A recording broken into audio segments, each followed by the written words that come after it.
Hey, welcome back. I recorded something earlier today as a voice memo, and I was going to change it into a video format. But upon listening to it again, I think it's better as audio only, almost like an audio podcast. So I decided to play it for you here with just an image. So trying a little different format. I hope you like it.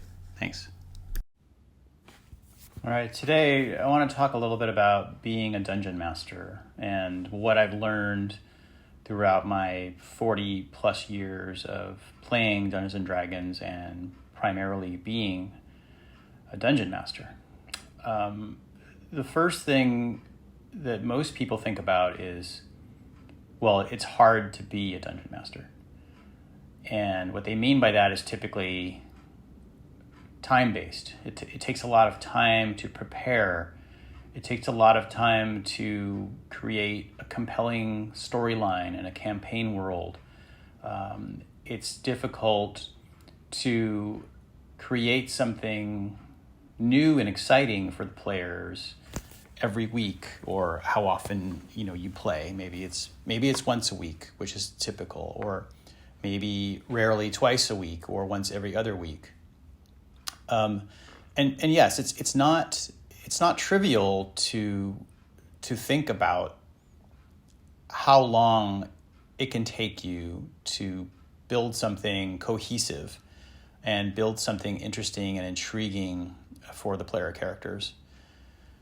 However, if you have to understand that Dungeons and Dragons is a game, and you as the dungeon master, even though you're not a player, you do play the characters of the NPCs.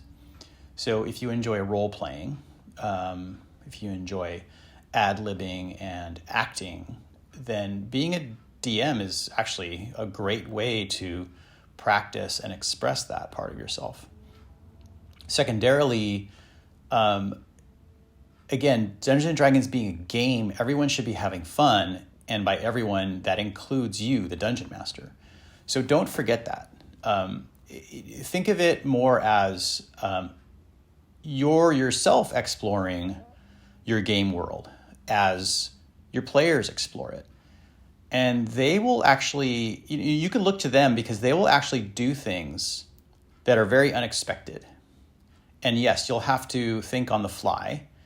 No matter how much you prepare, you will need to ad-lib. You will need to make things up on the fly. And that's okay, because that's how your game world is built in some ways.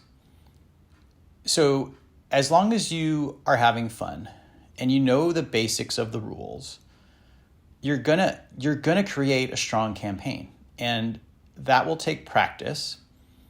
You will have faults, you will stumble. It's all normal when you're learning. I mean, if you've ever learned how to ride a bike, you know that you can't do it on day one unless you're really, really lucky.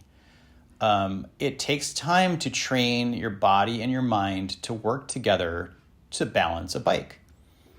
And the older you are, technically the harder it is.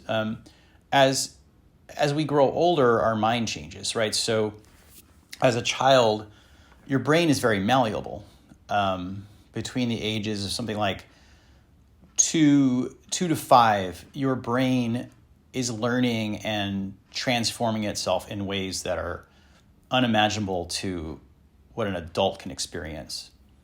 And typically after you get to grade school, after kindergarten and first grade, your creativity will start to stifle as you become integrated into the educational system.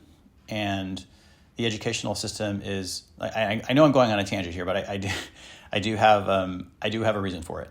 So as you grow older, you are less likely to break from the status quo because you've been directed to be a certain way, to be a certain type of individual in society. And you can break free of all that when you're a dungeon master. You are literally creating a game world for your players to explore.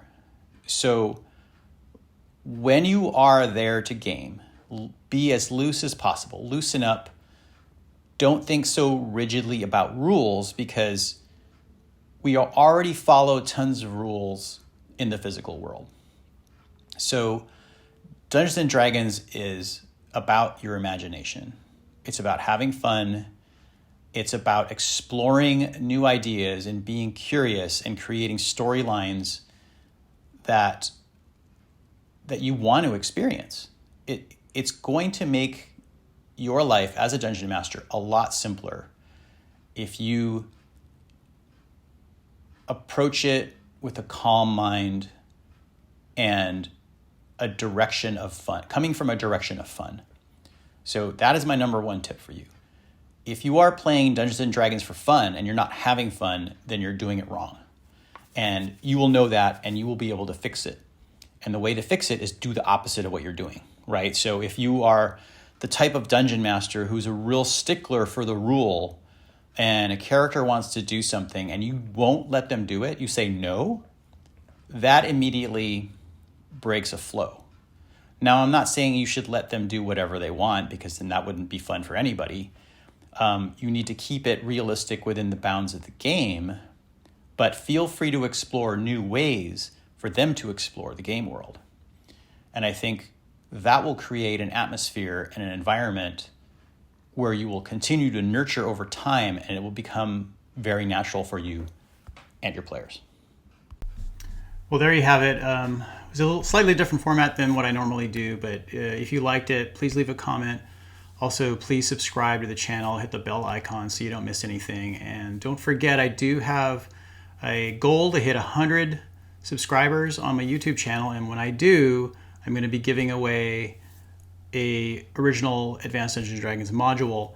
I haven't decided which one it is yet, but of course, here are some examples of the things that I have. These probably won't be it. I'll probably do one that I have a duplicate of, and I've got a couple of i6 original Ravenloft, so that might be one of them. So tell your friends about the channel. Please, again, like and subscribe, and I'll see you next time.